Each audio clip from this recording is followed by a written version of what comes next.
we live? We are? Awesome. Real men wear pink. No, that's the conversation for today is not that real men wear pink, but we've got some storytelling because we have a lot of things that have been going on lately that we want to share with you. You ever hear somebody say, "Don't be that guy"? Yeah. This is for you. Mm-hmm. Don't be that guy, because it's never good. So I'm going to let Levi kind of start off the day. But happy Friday, by the way. CC Conversation Corner. 109. Hashtag CC 109. 109. Gosh, it feels like more than 9 I know. episodes. It's just because we hang out all the time. Yeah, that's true. And we talk on a daily basis. True. So, which if you don't know Happy that... Friday, by the way. You didn't get me on that. Yeah. Every day we try to beat each other with whatever day that is. So happy Monday, happy Tuesday. Yeah. It is Friday, which is good. And, I mean, NCAA's here in town. It's big night tonight. It actually is. It's a big night for Omaha. It's going to be Duke fantastic. and Kansas and Syracuse and I don't know who the other team is.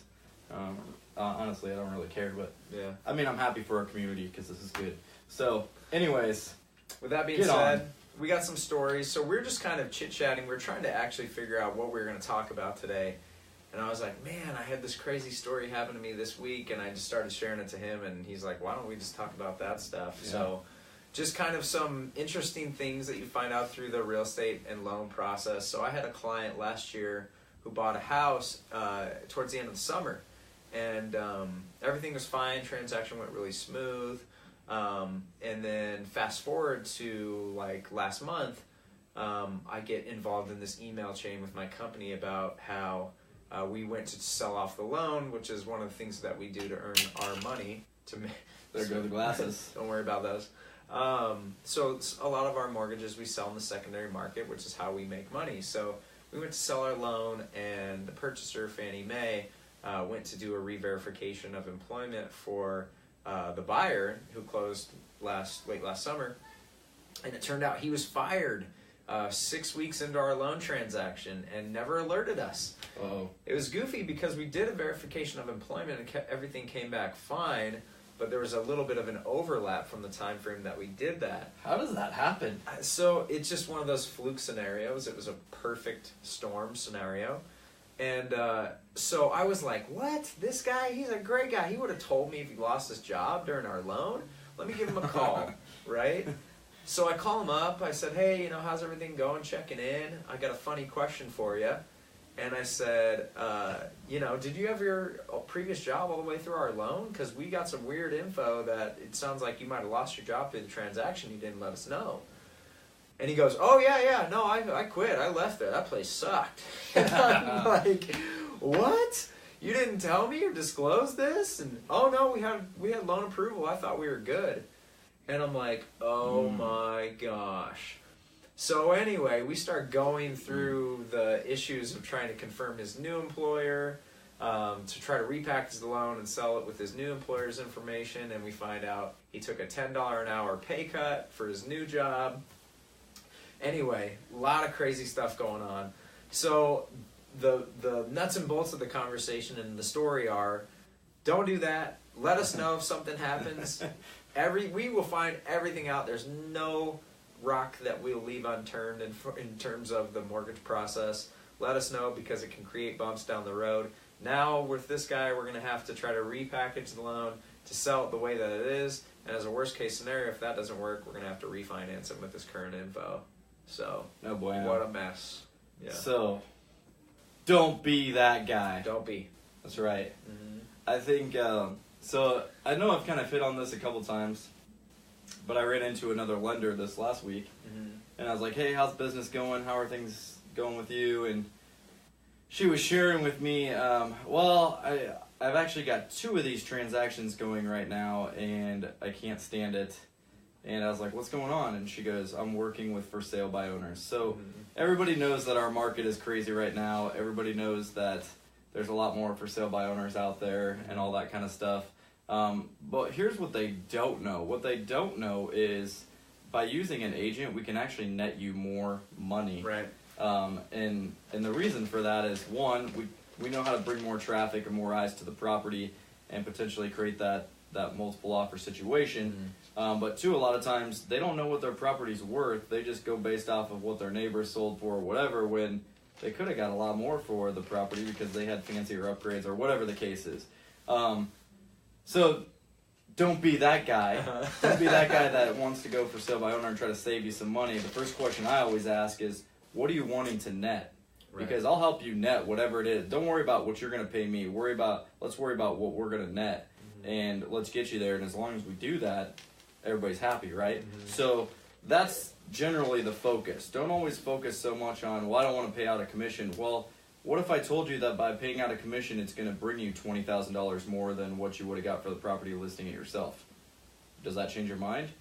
Right. In most cases, that's probably going to be a resounding yes. That would change my mind. So don't get caught up in that mix. But anyway, she was sharing with me basically all these issues coming up with for sale by owner.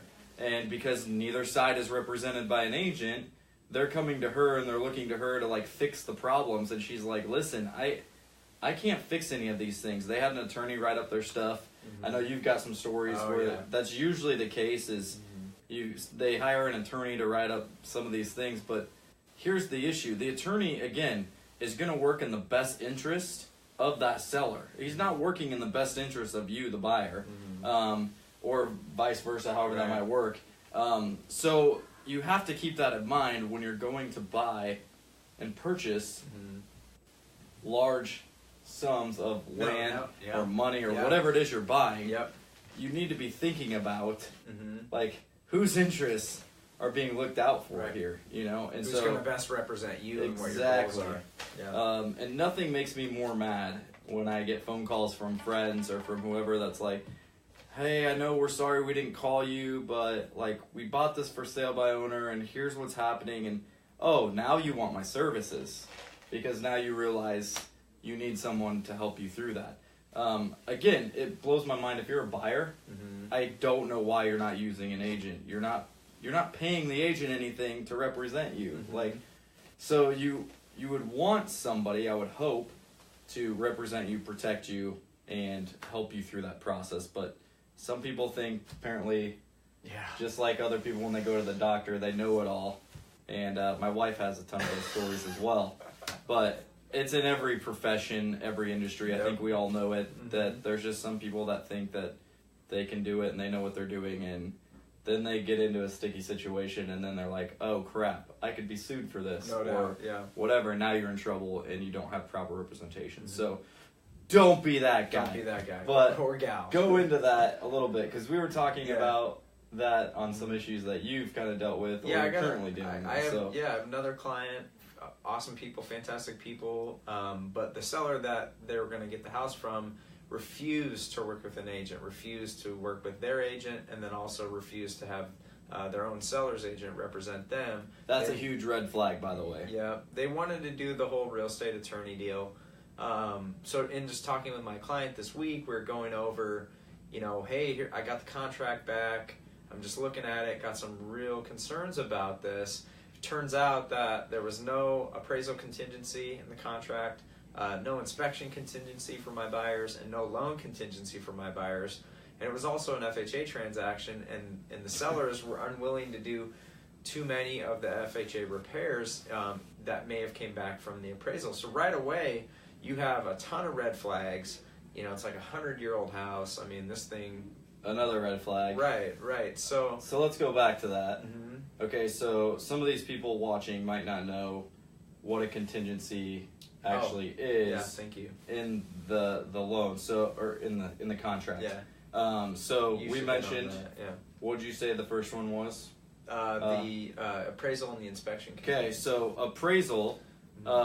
You obviously want to write a contingency in there about the appraisal, especially in the market now. Okay, so people are listing their houses and putting their houses up. Yeah, like there are times where it's like, I'm like, there's no way it's going to sell for that much, and then we throw it up and boom, it sells for that much, and you're like, or you get multiple offers and it goes even higher, and you're thinking to yourself, man, I hope this appraises out, because the only time you don't need to worry about an appraisal for those of you wondering, is if somebody comes with a cash offer. Cash offer. If somebody's coming to a property and they're like, I'll pay cash for that, and I'll pay, $30,000 over what the ask price is because I really want the house, or whatever the case is, then you don't have to worry about appraisal because it's not being it's not given required. by the bank, right? Yeah. So that's the only time. So you always want a contingency in there about the appraisal. So if the appraisal comes back below the agreed upon purchase price, you don't overpay. You don't overpay for your house, and it has to be sold at that, or the buyer can walk away. Yep. So here's the thing. You want that in there. So, for example, we'll keep it simple. We write on a $200,000 house, right? We're going to write a contingency in that contract that says contingent upon the appraisal coming back at or above the purchase price and the agreed upon price that we went with. Okay, so what that means is if your house appraises at $205,000, that's great because now you got $5,000 of equity into the house. Yeah. If it comes back at like $190,000, then that means we go back to the seller and we say, hey, property appraised at $190,000, we need to drop the purchase price to $190,000 because we're not paying $10,000 more than what the house is worth. Exactly. Okay, so there's the first one. Hope that makes sense. If you have questions, let us know. We'll go deeper. Yeah. Okay. Inspection contingency, basically the same thing. Just the contingency is that the transaction is contingent on something happening or not happening, right? So as far as the inspections go, you do your walkthrough with your agent, or you have a home inspector come out to the property and you find that, oh my gosh, there's foundation issues, Thrasher's going to have to come out and do $15,000 worth of work. There's no way I want to buy this lemon of a house. Well, that inspection contingency will allow you to cancel the transaction and not have to forfeit your escrow deposit. Yeah. On the loan side of things as well, same thing there. The loan contingency will allow you to, if for any reason the loan doesn't go through or something happens with the approval, or the numbers just don't make sense to you, then you can cancel the contract in regards to the approval as well. So all those things protect you as the buyer, which is what's very important, and that's what the agent again is there to help you do. So we got a ton of those horror stories, guys. Don't be that guy or gal. Don't be that guy. Look to your network. Try to find people who can help you and people who are professionals at what they do, because ultimately we have your best interest at heart. Amen to that. Yeah. I wish more people knew that, actually. Because I get a lot of people that are like, man, you just get fired up or you get frustrated with certain things. And I'm like, I do, because I care about that person. Yeah. So, like, when I get screwed in a transaction, or my clients get screwed in transactions sometimes, which does happen, it ticks me off. And so I go to fight and I go to bat. And there's only been a few times where I've had to, like, really raise my voice, and then I get done with the conversation. I'm like, wow, I kind of went off there. But now they know that my clients are really upset, and whatever the case is. And I've only had to do that a couple times, but I don't know if I talked about that once. No, I mean, that's another situation that... Different story. Like, again, going back to having an agent and having the right agent, right? Because you want that agent that looks out for the best interests of you. And I get really frustrated when I don't feel, even if I'm not representing the other side, I get really frustrated when I feel like they're not looking out for the seller's best interest and I have a buyer, or vice versa, where I'm representing the seller and they're not looking out for the best interest of their buyer. We actually just talked about that in a mastermind group yesterday. One of the agents was talking about, because of this market and how crazy it is, he's like, man, there was like 30 people that went to the property. There were like 12 offers on the table. Wow, yeah. And he's like, and my buyer really wanted the house, and my buyer was like, I'm willing to go like $20,000 over the asking price. And he sat down with his client and he was like, listen, here's the deal. I don't want you to overspend on this house. Even if it were to appraise for $20,000 more, he's like, I just don't know if you'll ever get that money back in this house when the market comes back to normal. Right. And so we kind of talked about, like, that's the difference between having an agent that's looking out for your best interests and someone who's just in it to make a transaction.